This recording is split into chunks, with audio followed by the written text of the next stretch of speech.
I said, these work a whole lot better when they're really fresh and you've just made them. But that's okay. You can get the pre-made ones. You don't have to make your own. And they work great. Not a problem. You can get the little tiny guys and mix them up and, you know, use those. You heat them. If you heat them up, you can heat those up too, just to get them so that it's a little more workable and a little more pliable. So, okay. Stick to yourself there.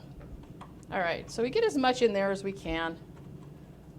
Kind of get yourself. Now, see, I've greased this, this mold, so it's like going everywhere on me, but that's okay. So then you're just going to take it and you're just going to stick it together. How hard is that? See? And you will end up with a, you know, kind of a gap, but just keep squeezing, and that's what you'll do. And then I take it and put it in the refrigerator. And this is pretty, it's not hot. If it was hot, I would leave it in the egg mold and let it set a little bit, let it cool, because that way you know it's not going to go wonky on you. But yeah, just that's pretty, huh? Okay, so then I just put this in the refrigerator and let it get nice and cold and solid and all of the above.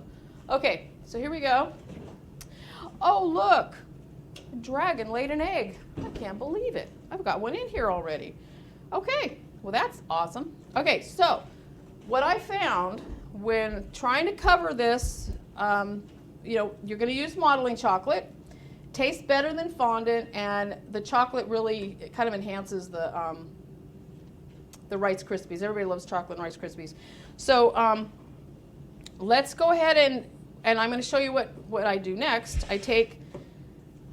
First I put gloves on, because this is really a messy project here. Yeah, large gloves, itty bitty hands. Yeah, okay, works for me.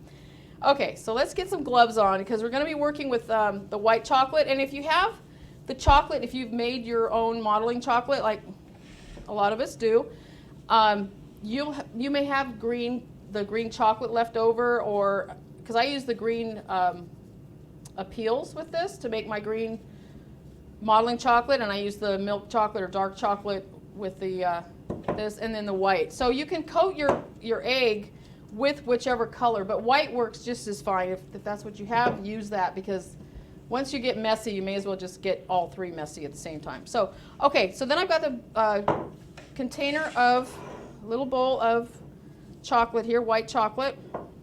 Now what this is going to do is this is going to seal this up so it doesn't get stale, and it also gives the modeling chocolate something to latch onto.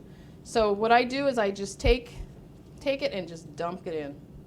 And you want to fill up all those cracks and crevices. And like I said, this is really messy. So here we go. And then and since it's cold, the egg is cold, it should set up pretty quickly. So just kind of scrape it off there, and it fills up all those. You're not really trying to get it smooth. You can do 2 or 3 layers on here and make it smooth, and that's fine too. But what I found when I'm using the modeling chocolate, and first times I did this, I was holding the egg and it melted underneath, so I ended up with no scales. It looked kind of stupid. So I had to figure out a way to do this without messing it up as I was going along. So what I found is just put a little bit of chocolate on here and put it on a board. Now since it's cold, it should set up fairly quickly, and it should be good, and it'll stay there for you. Ta-da! Isn't that beautiful? Yeah, give that a chance to set up a little bit, and then I will come back and show you how to put the scales on.